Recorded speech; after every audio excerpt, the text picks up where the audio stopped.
Launch ఊర్లో ఆగాక ఆడవాళ్ళందరూ గోరింటా కట్టుకుంటారు.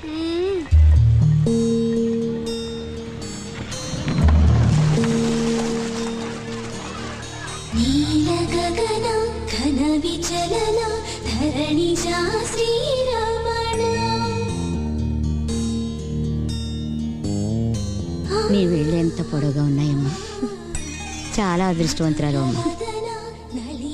గోరింట కడతానక్క. వద్దురా చిన్న, పర్లేదు పెట్టుకో అక్క. సరే, మీకు బాగా ఆస్తులున్నాయా అమ్మా? మామగారు, కులం గురించి ఆస్తుల గురించి ఎందుకు అడుగుతున్నారు? మీకు పట్టింపులున్నాయా? అదేం లేదమ్మా, అంతస్తు కులవని అది నా మనవడికి దూరం అయింది. నీ మీద నాకు చిన్న ఆశ కలిగింది. అలా ఆశ పడొచ్చో లేదో తెలుసుకుందామని, మీకు పట్టింపులేమైనా ఉన్నాయేమో ముందే తెలుసుకుందామని. వీడికన్నీ వాళ్ళ నాన్న బుద్ధిలే వచ్చాయమ్మా. అందుకే వాడు రాజకీయాల్లోకి వెళతానంటే నేను ఆపను.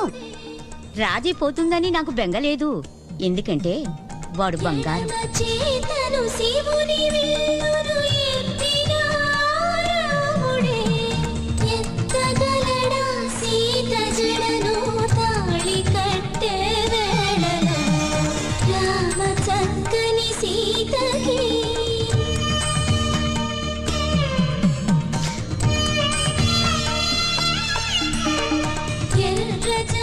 ఎలా ఉంది చెయ్యి? అమ్మమ్మలాగా ఉంది. ఏ రాముడు, మీ అమ్మమ్మ నాకు ఇచ్చేయి. ఆ చుక్కలన్నీ నీకు ఇచ్చేస్తా. నేనిస్తా అంతకన్నా ఎక్కువ చుక్కలు. ఇట్రా వెళ్ళు.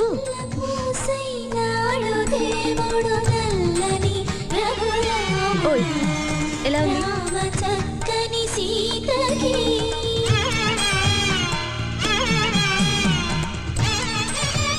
మళ్ళీ చీర కట్టుకున్నావేంటి? నేను రాజీ కంటే అందంగా ఉంటానని నువ్వు చెప్పేదాకా ఇలా వేరే వేరే స్టైల్స్ లో చీరలు కట్టుకుంటూనే ఉంటాను. అయితే ఇప్పుడు చెప్తా. అట్లా కాదు, సీతామహాలక్ష్మిని నువ్వు ఫూల్ చేయలేవు. ఆ రోజు రాజీని చూసి ఒక లుక్ ఇచ్చావే, అది నాకు తెలుసమ్మా. అయితే ఇప్పుడు ఇస్తా.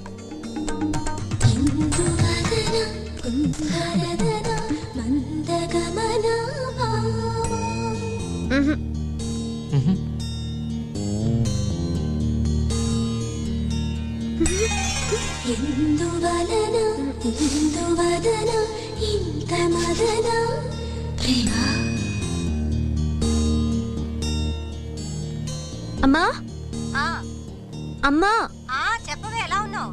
Okay okay okay. అమ్మా, సపోజ్ గోదావరిలో నాకు అబ్బాయి నచ్చాడనుకో, ఓకేనా? ఏమంటావు? తాట తీస్తాను, జాగ్రత్తగా ఉండు. ఇంతకీ వాళ్ళది మనకులమేనా?